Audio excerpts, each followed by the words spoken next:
Alrighty, this is my lovely three-membered audience. Two-membered? Tres. Oh, okay, Mhm. thanks, yes. Okay. And then my name is Madison Bingham, and this is my persuasive speech. When I was young, my family only really ever traveled to Grandma's house in Mississippi. Other than that, we pretty much stayed at home in our suburban city of Spring, Texas.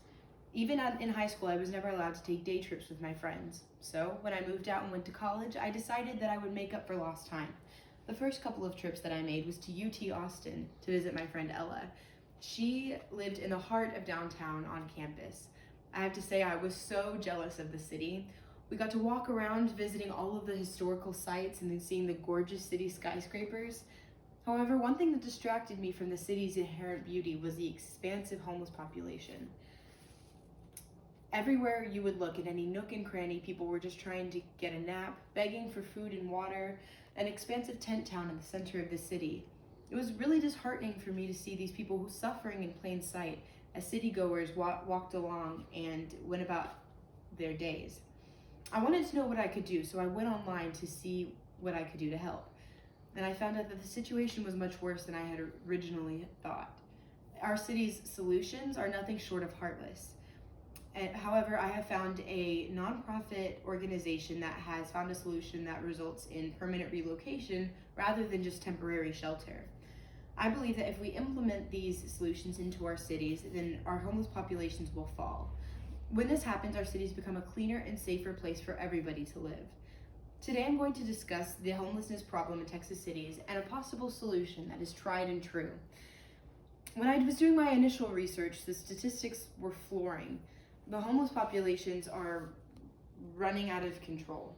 According to a Texas homelessness statistics article at USICH's website, the U.S. Department of Housing and Urban Development has reported as of January 2020, Texas had an estimated 27,229 people experiencing homelessness on any given day. This includes school-age children, people living on the streets, in shelters, and even in motels. Instead of finding humane ways to solve this problem, our city has decided to just ban homeless encampments. In 2021 article, Governor Abbott signs bill banning homeless encampments on KUT.org. Andrew Weber states, the bill makes it illegal to set up shelter or store belongings for an extended period of time. The offense is a Class C demeanor punishable by a fine of up to $500. The bill also makes it illegal for cities to adopt policies that effectively legalize public encampments, as Austin tried to do in 2019. This is an example of legal discrimination of people living in poverty. Humans aren't mistakes that you can erase off of a paper. They need somewhere to go. Another non-solution presented by our cities is something called defensive design, or a better term could be anti-homeless architecture. According to 2020 article, 15 examples of anti-homeless architecture from Interesting Engineering website, qualified energy consultant Christopher McFadden states that certain areas have been installing spikes into their pavements as a deterrent against homeless people looking for a spot to sleep. While this solution may prevent loiterers from spending their extra time at businesses and companies, it also forces people away from warm air vents on a cold night and to sleep in the rain. This also affects privileged members of society as well. Whenever they have benches without armrests or covered ledges and spikes making it impossible to sit down, they're also inconveniencing pregnant women and people with disabilities.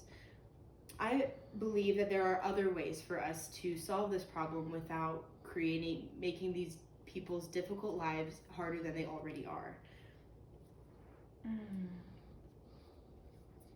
Community First Village is an example of a positive change that has been a positive solution that has affected our homeless populations in Texas cities. You see, this is a place where they use gently RVs and tiny houses to home previously chronically ill persons. This isn't just a neighborhood, it's a community. It's not a place for people to just come and live. They also have a unity hall, a car care place, places for people to come together and do their laundry and washing, places for people to come and connect with people who have had the same past experiences that they have had. From the video on the Community First website, President and Chief Goodness Officer Amber Figardi explains that housing will never stop homelessness, but community will. This project has been so successful that in 2018 they were able to expand their property, totaling a number of 51 acres and housing more than 500 homes. I believe that with the correct allocation of money and funds, we can expand the solution into something that can help all homeless populations throughout Texas cities. So far, our government has made no effective changes to help our homeless populations. However, I believe that Community First Village has found a solution that will not only effectively reduce our homeless populations, but also rehabilitate these people back into society. This Community First Village is only the start. The less homeless people that are on the streets, the cleaner and safer our cities become. We have the solution. We just need to put the proper time and resources towards implementing it.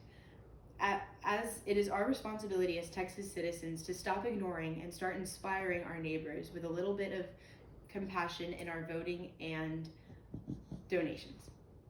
Thank you. And then here, this is my people still here.